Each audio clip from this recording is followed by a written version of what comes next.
The silence in our house had become a physical thing, a third presence that lived and breathed in the spaces between Mark and me. It wasn't a hostile silence, not at first. It was the quiet of two people who had finished reading the same book but kept it on the coffee table out of habit.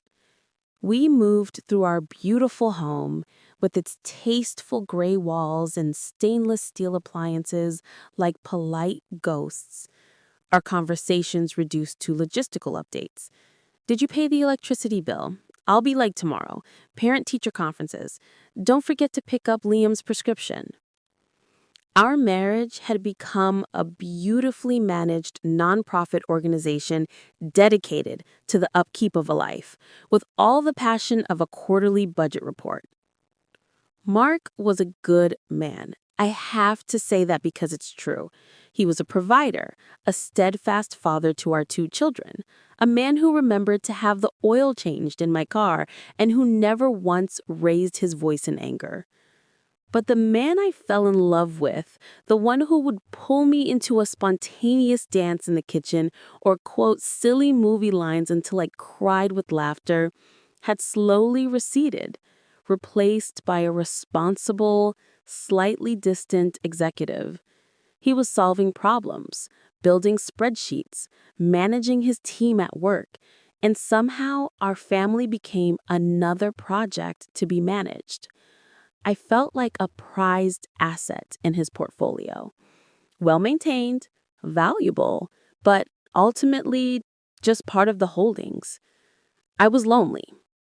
It's a cliche, I know, the lonely wife in the big house, but cliches exist for a reason. Then there was Daniel. He was a new client at the interior design firm I worked for part-time. He had just moved back to town and needed help furnishing a modern, minimalist apartment. From our first meeting, the energy was different. He saw me, not just Sarah, the wife, the mother. He saw the woman who had an opinion on mid-century modern design, who could debate the merits of a sectional sofa with genuine passion. He asked me questions about myself, about what I wanted, about my dreams, and he actually listened to the answers. His attention was a warm, bright light, and I, who had been shivering in the cold shade of neglect for so long, instinctively moved towards it. Our interaction started professionally, then became friendly lunches to discuss fabric swatches, and then evolved into long, meandering text conversations that lasted long into the night with Daniel. I remembered what it felt like to be exciting, to be someone whose thoughts were fascinating. It was a drug, and I was a willing addict. I told myself it was harmless, just a friendship that filled a void. I was lying to myself, of course, but it was a lie I desperately needed to believe. The affair, when it began, wasn't a dramatic, passionate explosion. It was a quiet, terrible step over a line I never thought I'd cross. A lingering hug after he dropped me back at my car that turned into a kiss. It was a secret. It was wrong. I knew it with every fiber of my being. And yet, the guilt was somehow less powerful than the crushing weight of the loneliness I felt at home. I became a master of deception. I deleted text messages. I invented meetings with a difficult client. I learned to look Mark directly in the eye and fabricate a story, my heart hammering against my ribs like a trapped bird. He never suspected a thing. His trust in me was absolute, a fortress I was betraying from within. I started to notice small changes in myself at home. I was quicker to criticize Mark, picking fights over trivial things, a dish left in the sink, a forgotten gallon of milk. I was building a case against him in my head, compiling a list of his faults to justify my own terrible behavior. I became short-tempered with our children, then overwhelmed with guilt and would smother them with affection. I was a pendulum swinging wildly between resentment and self-loathing. My life became a meticulously curated performance, and the strain was beginning to show in the cracks around my eyes, in the forced lightness of my voice. One evening, Mark was working later, so I was in the living room texting Daniel, a small, secret smile on my face when I heard Mark's key in the door. I fumbled with my phone, locking it and shoving it under a cushion as if it were on fire. He came in, looking tired, his shoulders slumped. He didn't come to kiss me hello.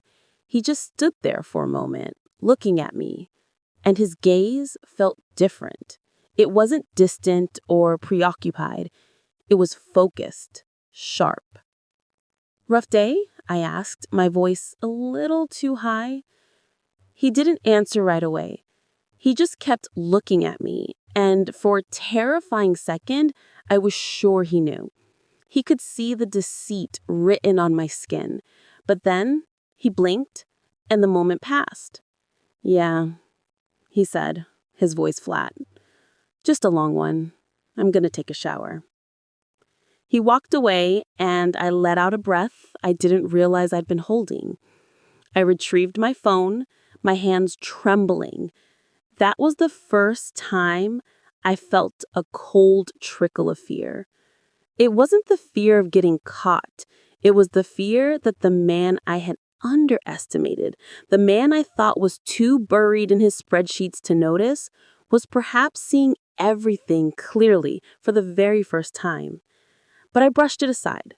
I was too deep in my own delusion, too addicted to the light Daniel offered, to see the storm that was gathering on my own horizon. The revenge, you see, had already begun. It just didn't look like anything I would have recognized. It looked like silence. It looked like patience. It looked like my husband finally starting to pay attention. The cold trickle of fear I felt that evening didn't go away. It seeped into the foundations of my life, a slow, persistent leak. Things began to shift in almost imperceptible ways. Mark started coming home earlier. He didn't suddenly become the doting, attentive husband that would have been too obvious, too easy to dismiss. Instead, his presence became more substantial. He was just there more often, a quiet, observant monument in the rooms of our house.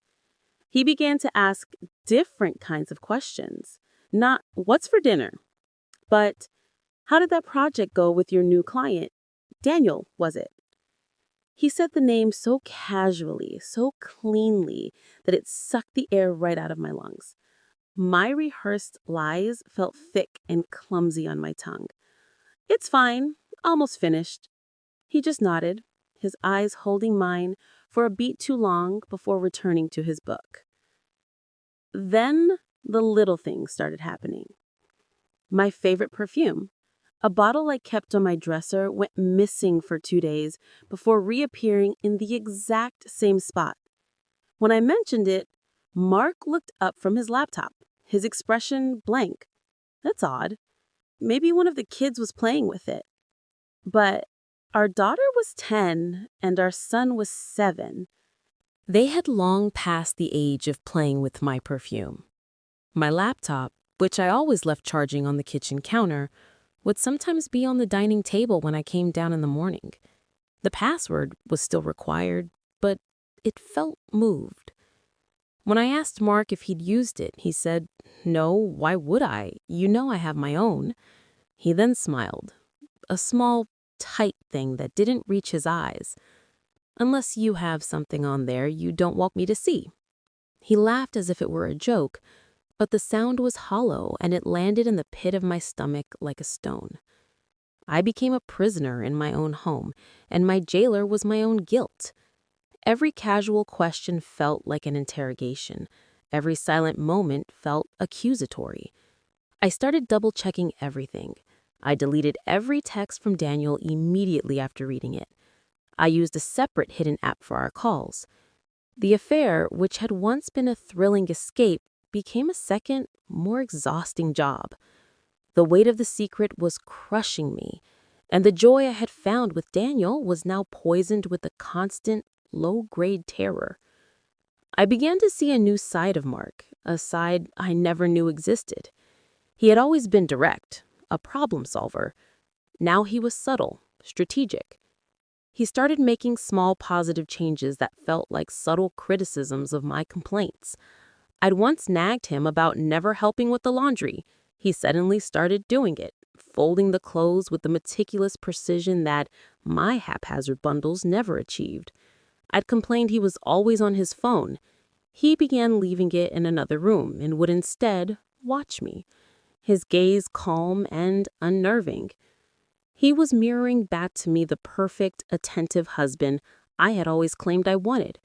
But it felt like a performance, a flawless imitation designed to highlight my own flaws. The breaking point, the moment the facade truly cracked, was on a Tuesday. I was supposed to be at a design conference in the city. It was a lie, of course. I was with Daniel at his apartment. We had a fight, our first real one. He was getting impatient, wanting more of me, pushing for a future I knew was impossible. I left his place feeling drained and miserable, the illusion of our romance shattered by the harsh reality of my situation. I came home hours early, my head throbbing, hoping to slip upstairs and hide my despair in a shower. But Mark was there, waiting in the living room. He wasn't working. He was just sitting in his armchair, a single lamp on, a book open but unread in his lap. "You're home early," he said, his voice even.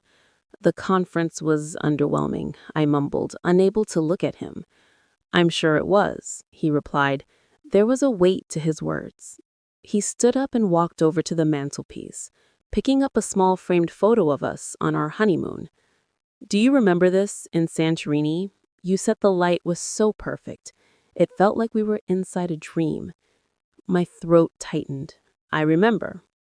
He put the photo down carefully. "Precisely. I was thinking today," he said, turning to face me, "about trust. It's a funny thing. It's the foundation of everything, isn't it? A marriage, a family, a life. But it's so fragile. One crack, and the whole structure becomes unstable." He took a step toward me. "You spend years, decades building it, and it can be destroyed in a single moment of weakness." I felt the blood drain from my face. He knew. He absolutely knew. This wasn't a suspicion anymore. It was a statement. But he wasn't yelling. He wasn't accusing. He was calm, terrifyingly calm, like a surgeon assessing a patient before making the first decisive cut. "Mark," I whispered, my voice trembling. He held up a hand, stopping me. "I don't want to hear it, Sarah, not yet." He gave me that same small, humorless smile. "I'm just thinking out loud. You look tired. You should get some rest." He walked past me and up the stairs, leaving me standing alone in the dimly lit room. I stood there, frozen, the silence of the house pressing in on me from all sides. This was his revenge, not a confrontation, not a dramatic scene. It was the dismantling of my reality, brick by brick.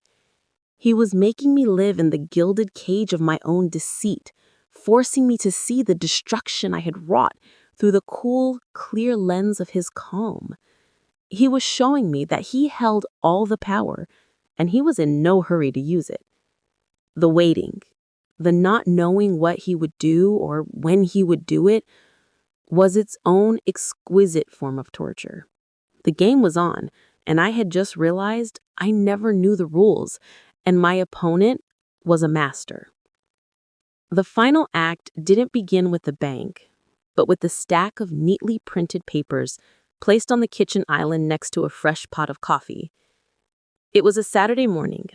The children were at my mother's for the weekend, a plan Mark had suggested with convincing casualness weeks ago.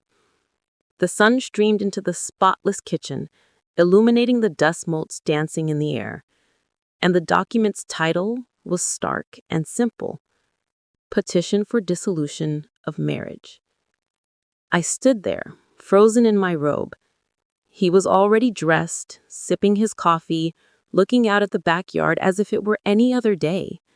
He didn't turn around. He didn't need to. "It's all there, Sarah," he said, his voice calm, almost conversational. "I think you'll find the terms are comprehensive." My hands trembled as I picked up the papers. I skimmed through the legalese, my heart hammering, until I found the sections that mattered: custody, assets, support. The world began to tilt on its axis. He was seeking full physical and legal custody of the children, citing my unstable and secretive behavior and questionable moral character. He was asking for the house, for a disproportionate share of our assets. It was brutal. It was a dismantling of my entire life. "You can't be serious," I whispered, the pages rustling in my unsteady hands. "Mark, the children, you can't take my children." He finally turned to face me. There was no anger in his eyes, no hatred. There was only a cold, terrifying finality. "I'm not taking them, Sarah. I'm protecting them. And I have everything I need to make sure the court agrees." He picked up a small, sleek digital recorder from the counter and pressed play. My own voice, tiny but clear, filled the room. "I know Daniel. I hate lying to him too, but he's just so oblivious. He's so buried in his own world. He wouldn't notice if I danced naked on the dining table." I heard my laugh, a cruel, tinkling sound. "He's a good provider, I'll give him that. A reliable, boring, good man. But he doesn't see me. Not like you do." He stopped the recording. The silence that followed was louder than any scream. I felt sick. He had been recording me in my own home. How long? How many conversations had he captured? "That's just the beginning," he said, his voice still eerily placid. "I have financial records, Sarah. All the cash withdrawals you made for your long lunches and hotel rooms. I have GPS data from your phone placing you at his apartment on 17 separate occasions, including times when you told me you were volunteering at the shelter. I have statements from a private investigator with photographs. It's a mountain of evidence. Airtight." I slumped into a chair, the strength gone from my legs. This wasn't a crime of passion. This was a corporate takeover. He had gathered his data, built his case, and was now executing his strategy with flawless, merciless precision. "Why?" I choked out, tears streaming down my face. "Why are you doing it like this? Why didn't you just confront me?" He gave me a look that was almost pitying. "Confrontation is for people who are surprised." I wasn't surprised, Sarah. I was disappointed, and then I was resolved. He took a sip of his coffee. "You thought I was oblivious. You thought you were so clever playing your little games. You underestimated me. You reduced me to a caricature, the boring, neglectful husband. So I decided to show you exactly what that man was capable of." He walked over to the table and sat down across from me, folding his hands.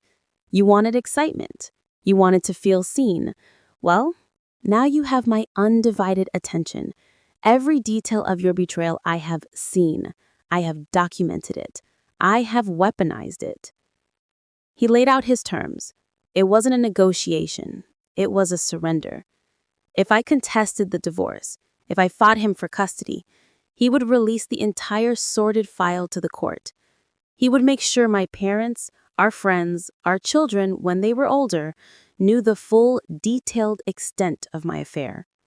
He would paint me as an unfit mother who prioritized her illicit rendezvous over her family.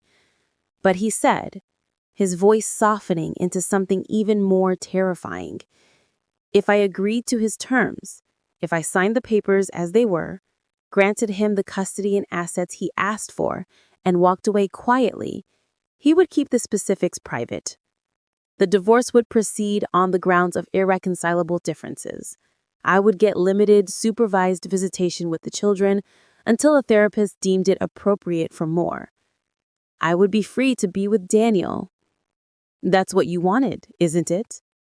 he asked, and for the first time, a flicker of something sharp and painful showed in his eyes. "Your freedom." I was utterly broken. He had thought of everything. He had backed me into a corner with no escape. My revenge was not a dramatic scene or a public shaming. It was a life sentence. It was losing the daily lives of my children, their laughter in the mornings, their bedtime stories. It was losing the home I had built. It was being forced to admit in the most concrete way possible that I had been not just unfaithful, but stupid. I had gambled with my entire life and lost to a superior player. I signed the papers. What choice did I have? The last time I saw him as my husband was the day I moved out. He was helping me carry a box to my car, a small rented sedan that was a stark contrast to the family SUV I used to drive. He was still calm, still in control.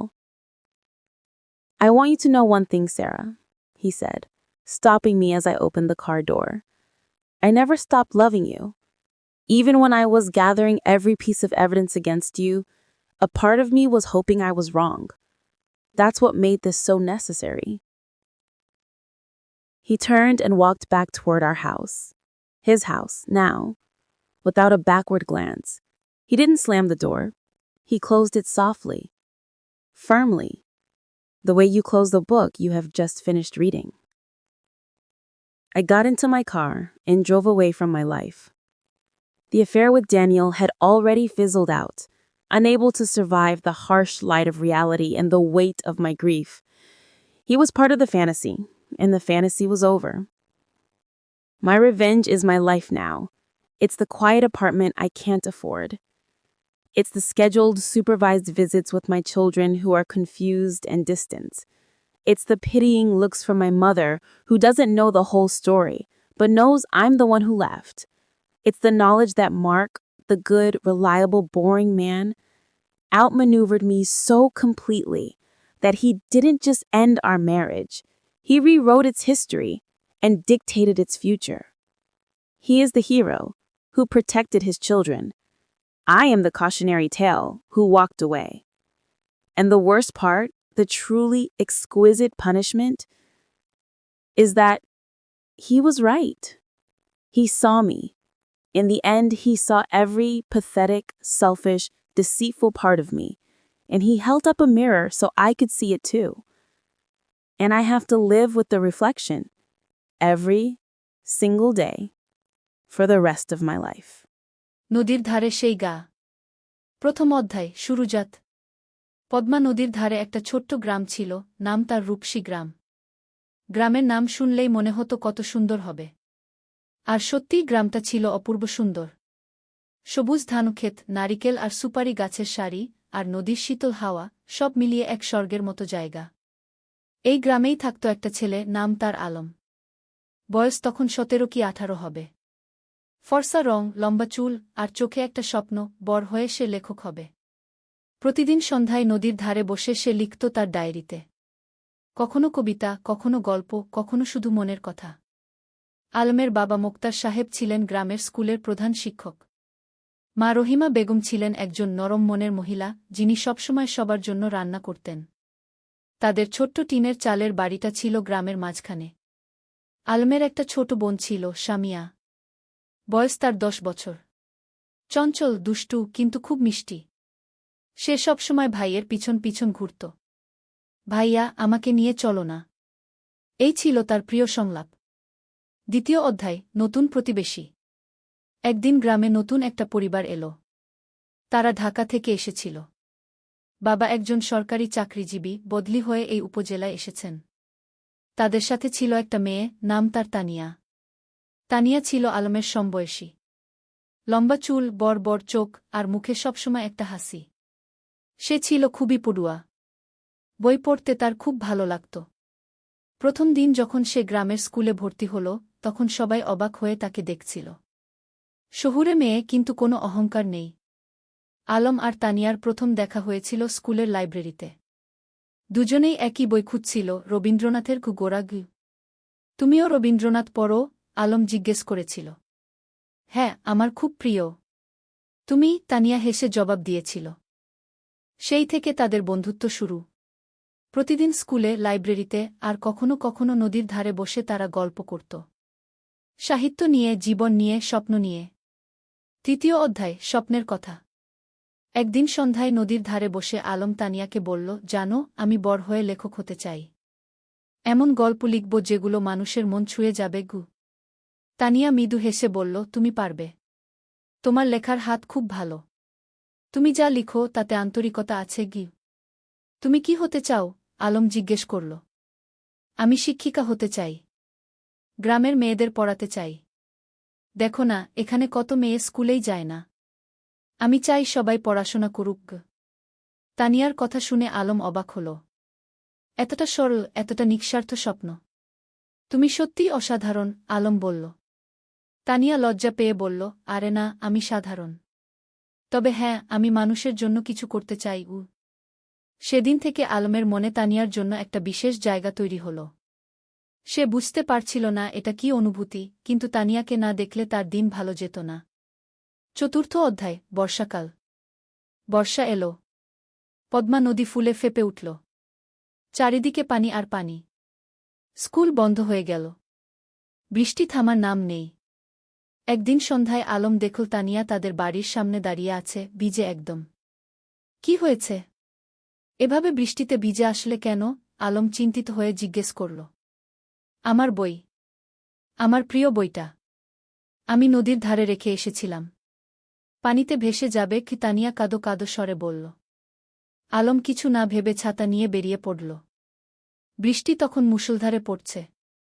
সে নদীর ধারে গিয়ে দেখল তানিয়ার বইটা একটা পাথরের নিচে চাপা পড়ে আছে, কিন্তু পানি প্রায় সেখানে পৌঁছে গেছে। সে দ্রুত বইটা তুলে নিল। সৌভাগ্যবশত বইটা পুরোপুরি ভিজেনি। সে তার শার্টের ভিতরে বইটা লুকিয়ে বাড়ি ফিরল। তানিয়া যখন বইটা পেল, তার চোখে পানি এসে গেল। তুমি এতটা করলে আমার জন্য? তুমি আমার বন্ধু। বন্ধুর জন্য এটুকু তো করাই যায়, আলম হেসে বলল। সেদিন থেকে তানিয়াও বুঝতে পারল, আলম তার কাছে শুধু একজন বন্ধু নয়, আরও বেশি কিছু। পঞ্চম অধ্যায়, গ্রামের মেলা। শরৎকাল এলো। গ্রামে বড় মেলা বসল। নৌকা বাইচ, পুতুল নাচ, জারি গান, কত কিছু। সারা গ্রামে উৎসবের আমেজ। আলম আর তানিয়া একসাথে মেলা ঘুরছিল। স্বামীও ছিল তাদের সাথে। সে দুষ্টুমি করে বলল, ভাইজা, তানিয়া আপু তোমার বউ হবে? আলম আর তানিয়া দুজনেই লজ্জা পেয়ে গেল।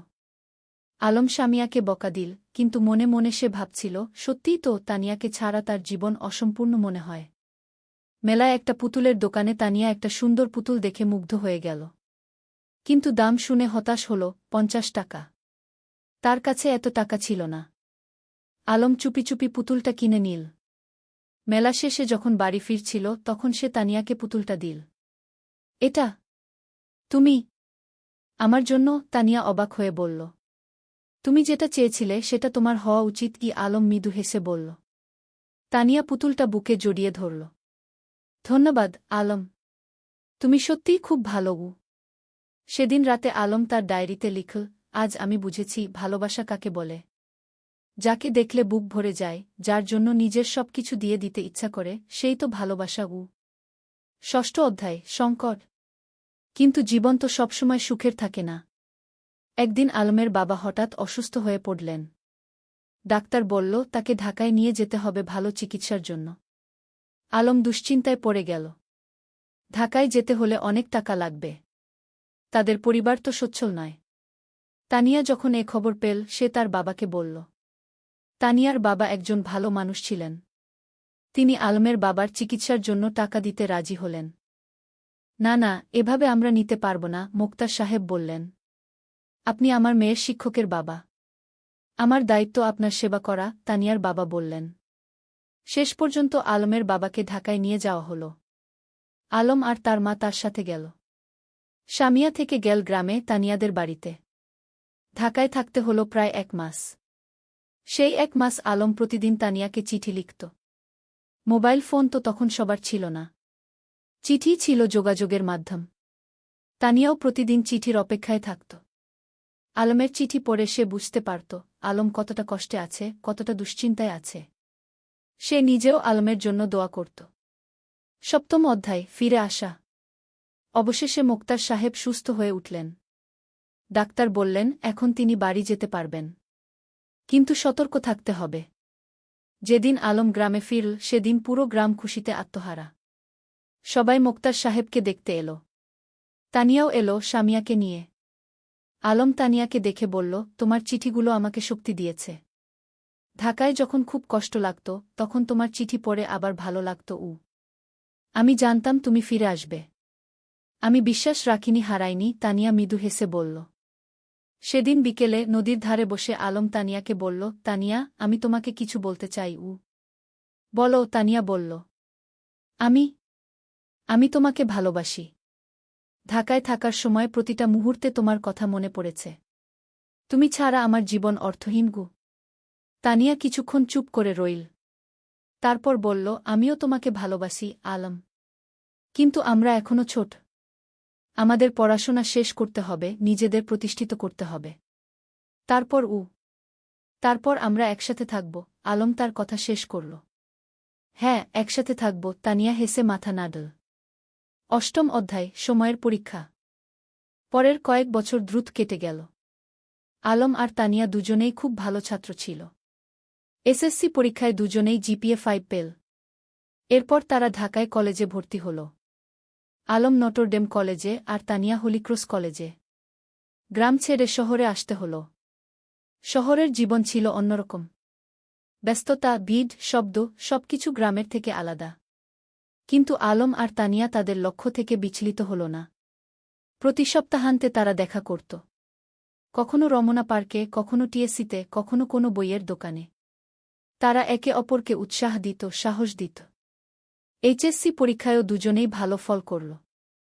আলম ঢাকা বিশ্ববিদ্যালয়ে বাংলা সাহিত্যে ভর্তি হল আর তানিয়া শিক্ষা বিভাগে। কিন্তু বিশ্ববিদ্যালয়ের জীবনে নতুন চ্যালেঞ্জ এলো। রাজনীতি, সেশনজট, আর্থিক সংকট, নানা সমস্যা। কখনো কখনো আলমের মনে হতো সে হয়তো লেখক হতে পারবে না। তানিয়াও মাঝে মাঝে হতাশ হতো। কিন্তু তারা একে অপরকে সাহায্য করত। আলম যখন হতাশ হতো তানিয়া তাকে মনে করিয়ে দিত তার স্বপ্নের কথা। তানিয়া যখন ভেঙে পড়ত আলম তাকে শক্তি যোগাত। 9ম অধ্যায়, স্বপ্ন পূরণের পথে। স্নাতক শেষ করার পর আলম একটা পত্রিকায় চাকরি পেল। সাংবাদিক হিসেবে। বেতন খুব বেশি না, কিন্তু লেখার সুযোগ ছিল। সে ফিচার লিখত, গল্প লিখত। তানিয়া একটা স্কুলে শিক্ষিকা হিসেবে যোগ দিল। তার স্বপ্ন ছিল গ্রামে ফিরে যাওয়া, কিন্তু সে জানত এখনও সময় হয়নি। আগে অভিজ্ঞতা অর্জন করতে হবে। একদিন আলম একটা প্রকাশনা সংস্থায় তার লেখা গল্পের পাণ্ডুলিপি জমা দিল। সে একটা উপন্যাস লিখেছিল, নদীর ধারে সেই গাগ। এটা ছিল তাদের নিজেদের গল্প, তাদের গ্রামের গল্প। কয়েক মাস পর প্রকাশক ফোন করলেন। আপনার বই আমরা প্রকাশ করতে চাই। গল্পটা খুব সুন্দর, আবেগময়। আলম বিশ্বাস করতে পারছিল না। তার স্বপ্ন সত্যি হচ্ছে। সে প্রথমেই তানিয়াকে খবরটা দিল। আমি জানতাম তুমি পারবে। তুমি তো সত্যিই লেখক। তানিয়া খুশিতে আটখানা। বইটা প্রকাশিত হওয়ার পর বেশ সাড়া পড়ে গেল। পাঠকরা ভালো সাড়া দিল। সমালোচকরাও প্রশংসা করল। 10ম অধ্যায়, ঘরে ফেরা। 5 বছর পর আলম আর তানিয়া সিদ্ধান্ত নিল তারা গ্রামে ফিরে যাবে। ঢাকায় তারা যা অর্জন করতে চেয়েছিল তা করেছে। এখন সময় এসেছে নিজেদের শেকদে ফিরে যাওয়ার। তারা বিয়ে করল। সাদামাটা অনুষ্ঠান, কিন্তু পূর্ণ আন্তরিকতায়। পুরো গ্রাম এসেছিল তাদের বিয়েতে। তোমরা আমাদের গর্ব, মোক্তার সাহেব আবেগে বললেন। বিয়ের পর তারা গ্রামেই থেকে গেল। আলম লেখালেখি চালিয়ে গেল। সে গ্রামের গল্প লিখত, সাধারণ মানুষের গল্প। তার বই পরপর সফল হতে লাগল। তানিয়া গ্রামে একটা স্কুল খুলল। বিনামূল্যে গরিব মেয়েদের পড়াতে লাগল। সে তার স্বপ্ন পূরণ করছিল। 11ম অধ্যায়, নতুন প্রজন্ম। 3 বছর পর তাদের একটা মেয়ে হল। নাম রাখো রূপা। ছোট্ট ফুটফুটে ঠিক যেন তানিয়ার মতো। রূপা বড় হতে লাগল গ্রামের মুক্ত পরিবেশে। নদীর ধারে খেলা, মাঠে দৌড়ানো, গাছে চড়া, সবকিছু। আলম তাকে গল্প শোনাত, তানিয়া তাকে পড়াত। একদিন রূপা জিজ্ঞেস করল, বাবা, তুমি আর মা কিভাবে পরিচিত হলে? আলম হেসে বলল, সেটা একটা লম্বা গল্প মা। একদিন তোমাকে পুরো গল্প শোনাব গু। এখন শোনাও না, রূপা জেদ করল। আলম তানিয়ার দিকে তাকাল। তানিয়া হেসে মাথা নাড়ল। ঠিক আছে, শোনো তাহলে। অনেক বছর আগে এই নদীর ধারে দুটো ছেলেমেয়ে পরিচিত হয়েছিল। দাদ শ্রদ্ধায় পূর্ণতা। বছর কেটে গেল। আলমের বই এখন দেশজুড়ে জনপ্রিয়। সে একজন প্রতিষ্ঠিত লেখক। কিন্তু খ্যাতি তাকে বদলায়নি। সে এখনও সেই সরল বিনলি আলম। তানিয়ার স্কুল এখন বড় হয়েছে। শত শত মেয়ে সেখানে পড়ছে। অনেকে এখন কলেজে, বিশ্ববিদ্যালয়ে। তানিয়া তাদের সবার কাছে একজন আদর্শ। একদিন সন্ধ্যায় নদীর ধারে বসে আলম তানিয়াকে বলল, তুমি জানো, এই জায়গাটাই আমার সবচেয়ে প্রিয়। এখানেই আমরা প্রথম একসাথে বসেছিলাম, স্বপ্নের কথা বলেছিলাম গ। আর এখন সেই স্বপ্ন পূরণ হয়েছে, তানিয়া বলল। শুধু পূরণই না, আরও বেশি কিছু পেয়েছি। তোমাকে পেয়েছি, রূপাকে পেয়েছি, এই সুন্দর জীবনটা পেয়েছি গ। রূপা তখন দৌড়ে এসে তাদের কোলে বসল। বাবা, আমি বড় হয়ে তোমার মতো লেখক হব। আলম হেসে মেয়ের মাথায় হাত বুলিয়ে দিল। তুমি যা হতে চাও তাই হবে মা। আমরা তোমার পাশে আছি। সূর্য তখন অস্ত যাচ্ছে নদীর ওপারে। লাল কমলা আকাশ, নদীর শীতল বাতাস, আর পরিবারের উষ্ণতা, এর চেয়ে সুন্দর আর কি হতে পারে? ত্রয়োদশ অধ্যায়, গ্রামের উন্নয়ন। আলম আর তানিয়া শুধু নিজেদের নিয়েই ব্যস্ত ছিল না, তারা পুরো গ্রামের উন্নয়ন নিয়ে ভাবত। আলম তার লেখালেখি থেকে যা আয় করত, তার একটা অংশ গ্রামের উন্নয়নে ব্যয় করত। তারা গ্রামে একটা লাইব্রেরি খুল। হাজার হাজার বই নিয়ে। গ্রামের যে কেউ এসে বই পড়তে পারত। ছোট ছেলেমেয়েরা বিকেলে এসে বই পড়ত, গল্প শুনত। জ্ঞানী শক্তি, আলম সবসময় বলত। আমরা যদি আমাদের নতুন প্রজন্মকে শিক্ষিত করতে পারি, তাহলে গ্রাম এমনিতেই উন্নত হবে গ। তানিয়া তার স্কুলে শুধু পড়াশোনাই শেখাত না, জীবন দক্ষতাও শেখাত। মেয়েদের শেখাত কিভাবে আত্মবিশ্বাসী হতে হয়, কিভাবে নিজের মতামত প্রকাশ করতে হয়, কিভাবে স্বাবলম্বী হতে হয়। শিক্ষা মানে শুধু বই পড়া নয়, তানিয়া বলত। শিক্ষা মানে জীবনকে বুঝতে শেখা, মানুষ হয়ে ওঠা। গ্রামের মানুষ তাদের এই প্রচেষ্টায় খুব খুশি ছিল। যারা আগে মেয়েদের স্কুলে পাঠাতে চাইত না, তারাও এখন পাঠাতে শুরু করেছে। একদিন গ্রামের প্রবীণ হাজী সাহেব আলমকে বললেন, বাবা, তোমরা আমাদের গ্রামের জন্য যা করছ, সেটা আল্লাহ কবুল করুন। তোমরা না থাকলে আমাদের গ্রাম এখনও অন্ধকারেই থাকত। আলম বিনয়ের সাথে বলল, চাচা, আমরা তো এই গ্রামেরই সন্তান। আমাদের দায়িত্ব এই গ্রামের সেবা করা গ। চতুর্দশ অধ্যায়, বাধা আর সংগ্রাম। কিন্তু জীবন তো সবসময় মসৃণ পথে চলে না। একদিন গ্রামে একটা বড় সমস্যা দেখা দিল। পদ্মা নদীর ভাঙন শুরু হল। প্রতিদিন নদী গ্রামের জমি গিলে খাচ্ছে। অনেক পরিবার তাদের বাড়িঘর হারাচ্ছে। ফসলের জমি নদীতে তলিয়ে যাচ্ছে। মানুষ আতঙ্কিত। আলম আর তানিয়া বসে থাকল না। তারা একটা সভা ডাকল। পুরো গ্রামের মানুষ এলো। আমরা যদি একসাথে কাজ করি, তাহলে আমরা নদীর ভাঙন রোধ করতে পারব, আলম বলল। আমাদের সরকারের কাছে দরখাস্ত দিতে হবে, আমাদের নিজেদেরও কিছু পদক্ষেপ নিতে হবে গু। তারা একটা কমিটি গঠন করল। জেলা প্রশাসকের কাছে দরখাস্ত দিল। সংবাদপত্রে লিখল। আলম তার লেখনির মাধ্যমে এই সমস্যা তুলে ধরল সারা দেশে। কয়েক মাসের সংগ্রামের পর সরকার নড়েচড়ে বসল। নদীর তীরে বাঁধ নির্মাণের কাজ শুরু হল। ধীরে ধীরে ভাঙন থামল। গ্রামের মানুষ স্বস্তির নিঃশ্বাস ফেল।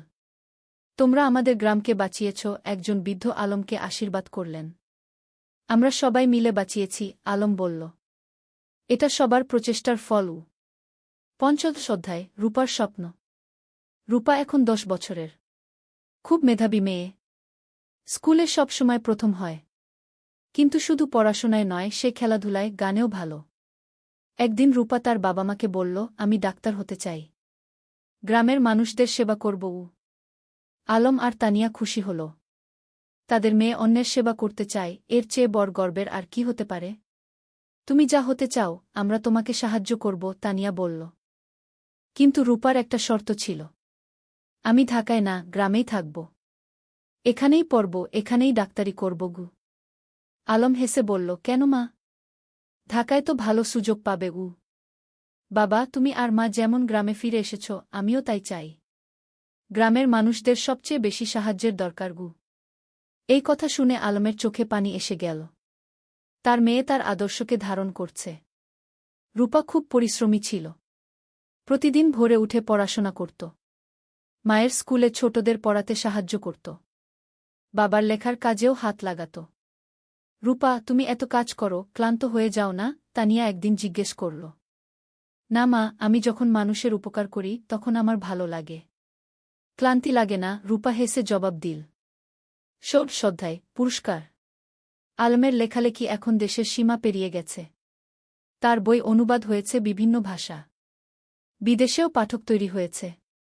একদিন একটা খবর এলো, আলম জাতীয় সাহিত্য পুরস্কার পেতে যাচ্ছে। এটা দেশের সর্বোচ্চ সাহিত্য পুরস্কার। পুরো গ্রাম আনন্দে উদ্বেলিত। আমাদের আলম জাতীয় পুরস্কার পাবে, সবাই গর্ব করে বলতে লাগল। পুরস্কার দেওয়ার অনুষ্ঠান হল ঢাকায়। প্রধানমন্ত্রী নিজে পুরস্কার তুলে দিলেন আলমের হাতে।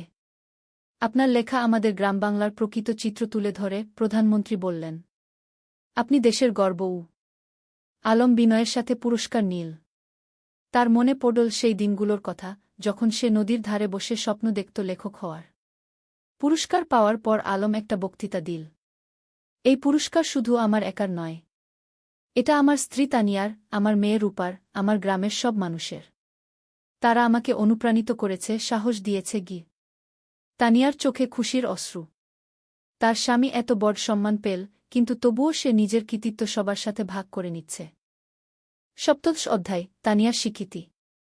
আলমের পুরস্কার পাওয়ার 1 বছর পর তানিয়াও একটা সম্মান পেল। সরকার তাকে কুশেরা শিক্ষক পুরস্কার দিল। তার স্কুল থেকে যে মেয়েরা বের হয়ে গেছে তারা এখন বিভিন্ন ক্ষেত্রে প্রতিষ্ঠিত। কেউ ডাক্তার, কেউ ইঞ্জিনিয়ার, কেউ শিক্ষক, কেউ উদ্যোক্তা। পুরস্কার নেওয়ার সময় তানিয়া বলল, আমি শুধু বীজ বপন করেছি। এই মেয়েরাই আমার আসল পুরস্কার। তারা নিজেদের প্রতিষ্ঠিত করেছে, সমাজে অবদান রাখছে গি। তার স্কুলের একজন প্রাক্তন ছাত্রী, যে এখন একজন সফল ব্যবসায়ী, মঞ্চে উঠে এসে বলল, ম্যাডাম না থাকলে আমি আজ এখানে থাকতাম না। তিনি আমাকে শুধু পড়াশোনাই শেখাননি, আত্মবিশ্বাস শিখিয়েছেন গু। রূপা তখন মঞ্চের নিচে বসে মায়ের দিকে তাকিয়েছিল, গর্বিত চোখে। আমার মা সত্যিই সেরা, সে মনে মনে বলল। অষ্টাদশ অধ্যায়, সময়ের প্রবাহ। আরও কয়েক বছর কেটে গেল। রূপা এখন 8ম শ্রেণীতে। খুব ভালো ছাত্রী। তার স্বপ্ন ডাক্তার হওয়ার, সেই স্বপ্ন এখনও অটুট। আলম এখনও লিখে যাচ্ছে। তার নতুন একটা উপন্যাস বের হল, জোছনা রাতের স্বপ্ন উ। এটাও বেশ জনপ্রিয় হল। তানিয়ার স্কুল এখন অনেক বড়। 300 জন ছাত্রী, 10 জন শিক্ষক। একটা পূর্ণাঙ্গ শিক্ষা প্রতিষ্ঠান। গ্রামটাও অনেক বদলে গেছে। এখন পাকা রাস্তা, বিদ্যুৎ, স্বাস্থ্যকেন্দ্র, সবকিছু আছে। কিন্তু গ্রামের আত্মা, সেই সারল্য, সেই ভালোবাসা, সেটা আছে অক্ষুণ্ণ। একদিন সন্ধ্যায় পুরো পরিবার নদীর ধারে বসেছিল। আলম, তানিয়া, রূপা আর শামিয়া। শামিয়া এখন বিবাহিত, তার একটা ছেলে আছে। ভাইয়া, মনে আছে যখন আমি ছোট ছিলাম, তুমি আর ভাবি এখানে বসে গল্প করতে? শামিয়া হেসে বলল। মনে আছে, আলম হেসে বলল। সেই সময়গুলো কত সুন্দর ছিল। এখনকার সময়ও কম সুন্দর নয়, তানিয়া বলল। আমরা একসাথে আছি, সুস্থ আছি, খুশি আছি, এর চেয়ে বড় সৌভাগ্য আর কি? রূপা বলল, বাবা, তোমার আর মায়ের মতো আমিও একজন ভালো মানুষকে জীবনসঙ্গী হিসেবে পেতে চাই উ। আলম মেয়ের মাথায় হাত রেখে বলল, তুমি পাবে মা। তবে তার আগে তোমার স্বপ্ন পূরণ করো। ডাক্তার হও। তারপর জীবনসঙ্গী খুঁজবে গু। 49 অধ্যায়, নতুন চ্যালেঞ্জ। রূপা এসএসসি পরীক্ষা দিল। ফলাফল বেরোল, জিপিএ 5। পুরো গ্রাম খুশি। আলম আর তানিয়া গর্বিত। কিন্তু এখন একটা বড় সিদ্ধান্ত নিতে হবে। রূপা ডাক্তার হতে চায়, আর তার জন্য তাকে মেডিকেল কলেজে ভর্তি হতে হবে। কিন্তু গ্রামে তো মেডিকেল কলেজ নেই। বাবা, আমি ঢাকা মেডিকেলে ভর্তি হতে চাই, রূপা বলল। আলম একটু চিন্তিত হল। কিন্তু তুমি তো বলেছিলে গ্রামে থাকবে। হ্যাঁ বাবা, আমি গ্রামে ফিরে আসব। কিন্তু ভালো ডাক্তার হতে হলে ভালো প্রতিষ্ঠান থেকে পড়তে হবে। আমি 5 বছর ঢাকায় থাকব, তারপর ফিরে আসব এবং গ্রামে একটা হাসপাতাল খুলব। তানিয়া বলল, মেয়েটা ঠিকই বলছে। আমরাও তো ঢাকায় গিয়ে পড়াশোনা করেছিলাম। তারপর ফিরে এসেছি গু। রূপা ঢাকা মেডিকেল কলেজে ভর্তি হল।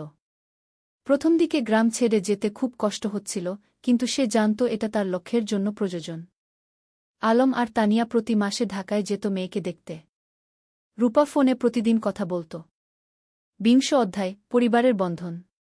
5 বছর খুব দ্রুত কেটে গেল। রূপা ডাক্তার হয়ে গেল। এমবিবিএস পাস করল ভালো ফলসহ। এখন তার সামনে অনেক সুযোগ। ঢাকার বড় বড় হাসপাতাল তাকে চাকরির অফার দিচ্ছে। কিন্তু রূপার লক্ষ্য অন্য। বাবা, আমি গ্রামে ফিরে আসছি, রূপা ফোনে বলল। তুমি নিশ্চিত? ঢাকায় তো অনেক ভালো সুযোগ, আলম বলল। বাবা, আমার স্বপ্ন তো ঢাকায় বড় ডাক্তার হওয়া নয়। আমার স্বপ্ন গ্রামের মানুষের সেবা করা। রূপা গ্রামে ফিরে এলো। গ্রামের মানুষ তাকে মাথায় করে নিয়ে এলো। আমাদের নিজের ডাক্তার। সে একটা ছোট ক্লিনিক খুল। বিনামূল্যে গরিব মানুষদের চিকিৎসা দিতে লাগল। যাদের সামর্থ্য আছে তারা দিত। যাদের নেই তাদের কাছ থেকে কিছু নিত না। তুমি কিভাবে চালাবে এভাবে? আলম একদিন জিজ্ঞেস করল। বাবা, তুমি তো লেখক হয়েছ মানুষের সেবা করার জন্য, মা শিক্ষিকা হয়েছে সেবার জন্য। আমিও তাই। টাকা পয়সা পরে দেখা যাবে। আলম মেয়েকে জড়িয়ে ধরল। তুমি আমাদের গর্ব। 21 অধ্যায়, নতুন সঙ্গী। রূপা যখন ক্লিনিকে ব্যস্ত তখন একদিন একজন তরুণ ডাক্তার এলো। তার নাম ফাহিম। সে ঢাকা থেকে এসেছে গ্রামাঞ্চলে স্বেচ্ছাসেবা করতে। ফাহিম আর রূপা একসাথে কাজ করতে লাগল। দুজনেই একই স্বপ্ন দেখে, গ্রামের মানুষের সেবা করা। ধীরে ধীরে তাদের মধ্যে বন্ধুত্ব হল। তারপর সেই বন্ধুত্ব ভালোবাসায় রূপান্তরিত হল। একদিন ফাহিম আলমের কাছে এলো। চাচা, আমি রূপাকে বিয়ে করতে চাই। আলম হেসে বলল, তুমি কি রূপাকে জিজ্ঞেস করেছ? হ্যাঁ, সে রাজি। ফাহিম লজ্জা পেয়ে বলল। তানিয়া খুশিতে আটখানা। আমার মেয়ে একজন ভালো মানুষ পেয়েছে। রূপা আর ফাহিমের বিয়ে হল। সাদামাটা কিন্তু আন্তরিক অনুষ্ঠান। পুরো গ্রাম এসেছিল। বিয়ের পর তারা দুজন মিলে ক্লিনিক চালাতে লাগল। তারা স্বপ্ন দেখে গ্রামে একটা বড় হাসপাতাল করার। 20 অধ্যায়, 3 প্রজন্ম। 2 বছর পর রূপার একটা ছেলে হল। নাম রাখল আয়ান। আলম আর তানিয়া দাদা-দাদি হল। দেখো আমাদের নাতি, আলম আবেগে বলল। তানিয়া শিশুটিকে কোলে নিয়ে বলল, এই শিশু আমাদের ভবিষ্যৎ। এর জন্যই তো আমরা এত কাজ করছি। এখন বাড়িতে 3 প্রজন্ম। আলমতানিয়া, রূপা, ফাহিম আর ছোট্ট আয়ান। প্রতিদিন সন্ধ্যায় তারা একসাথে বসে। আলম গল্প বলে, তানিয়া গান শোনায়, রূপা দিনের কাজের গল্প বলে।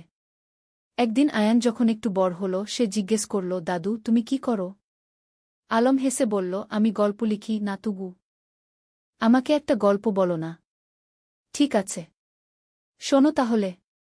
অনেক বছর আগে এই নদীর ধারে কি। আর এভাবেই চলতে থাকে জীবনের গল্প প্রজন্ম থেকে প্রজন্মে। 23 অধ্যায়, উত্তরাধিকার। আলম এখন 60 পেরিয়ে গেছে। চুলদাড়ি পেকে গেছে। কিন্তু লেখার হাত এখনও অক্ষুণ্ণ। সে এখনও প্রতিদিন লেখে। তানিয়াও এখন অবসর নিয়েছে স্কুল থেকে। কিন্তু মাঝে মাঝে যায় ছাত্রীদের সাথে দেখা করতে।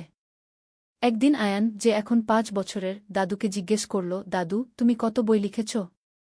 প্রায় 20টা, আলম বলল। আমিও বড় হয়ে লেখক হব, আয়ান বলল।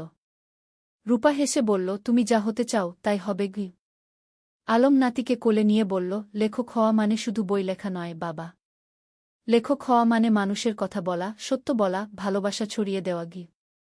আমি সব করব, আয়ান উৎসাহিত হয়ে বলল। তানিয়া নাতিকে আদর করে বলল, তুমি করবে, আমরা জানি। 24 অধ্যায়, গ্রামের হাসপাতাল। রূপা আর ফাহিমের স্বপ্ন ছিল গ্রামে একটা বড় হাসপাতাল খোলার।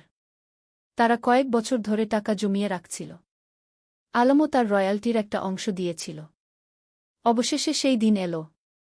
তারা একটা 3তলা হাসপাতাল তৈরি করল। নাম দিল রূপসী হাসপাতাল।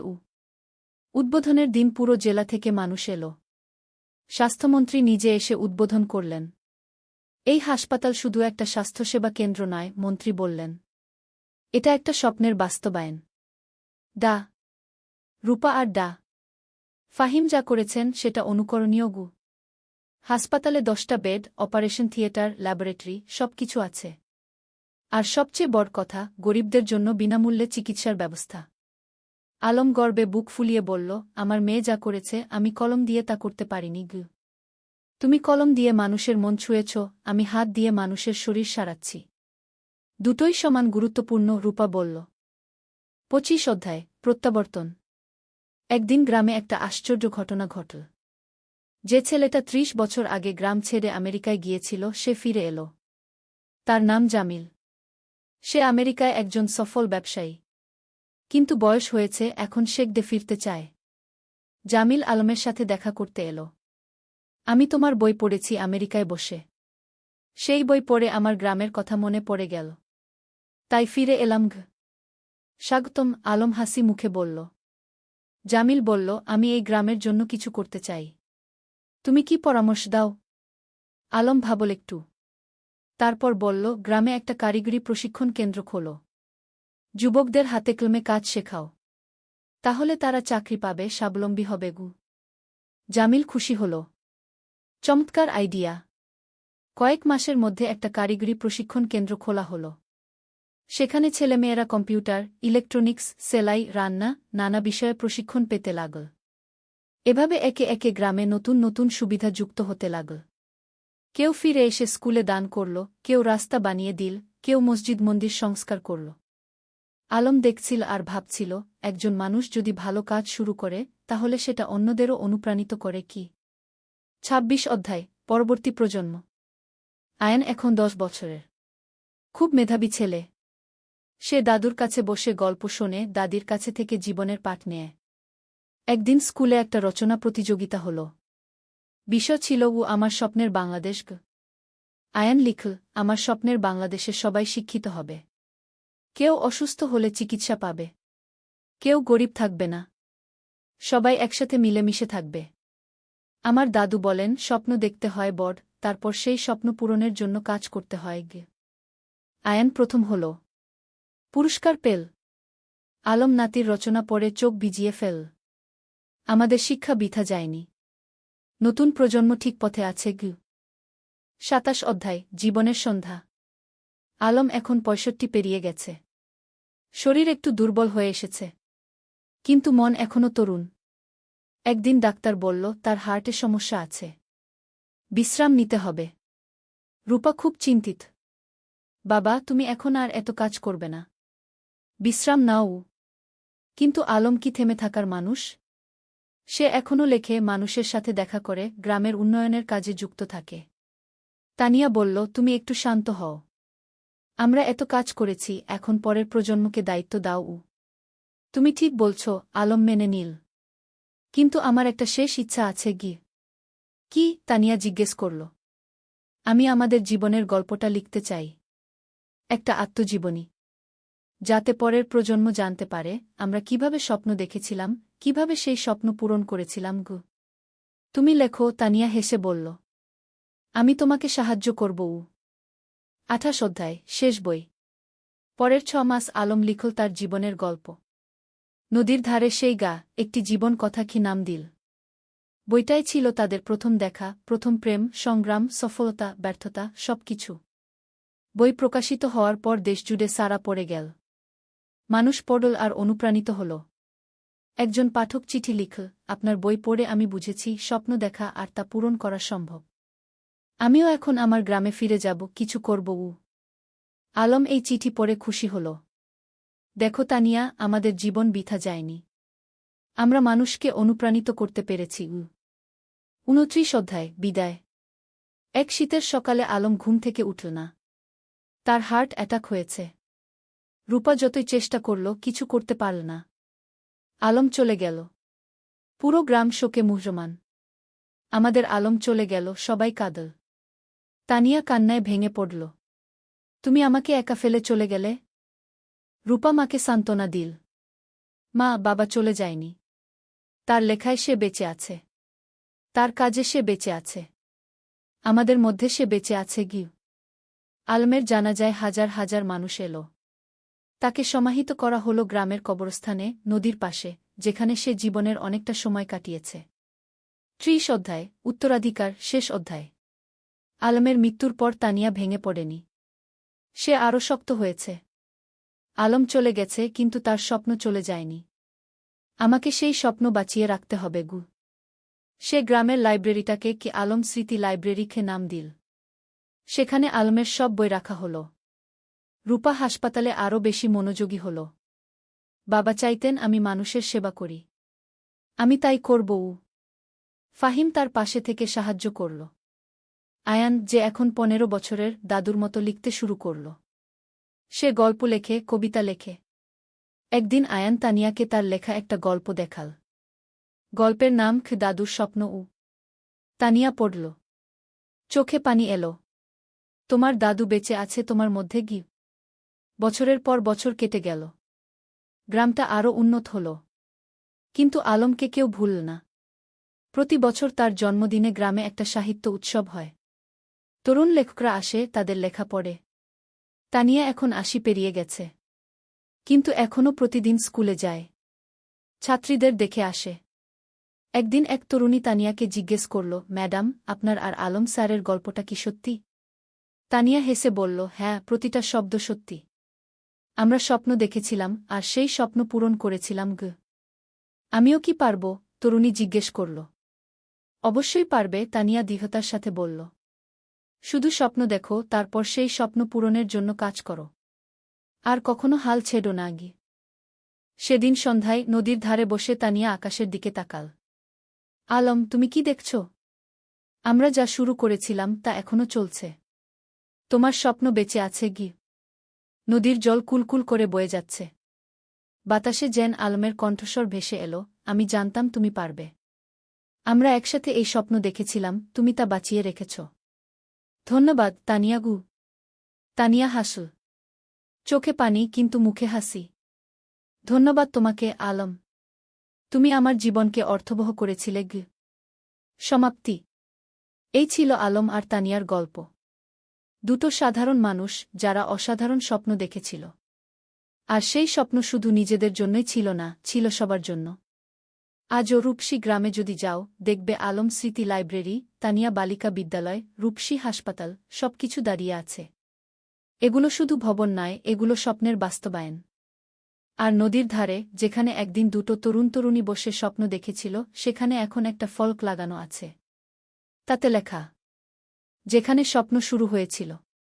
আলম ও তানিয়া, দুই স্বপ্নদ্রষ্টা, দুই সেবক, যারা প্রমাণ করেছেন, স্বপ্ন দেখলে এবং কাজ করলে সবকিছুই সম্ভব। শিক্ষা, জীবনে স্বপ্ন দেখো বড়, তারপর সেই স্বপ্ন পূরণের জন্য নিরলসভাবে কাজ করো। নিজের জন্য নয়, সবার জন্য কিছু করার চেষ্টা করো। তাহলেই জীবন সার্থক হবে।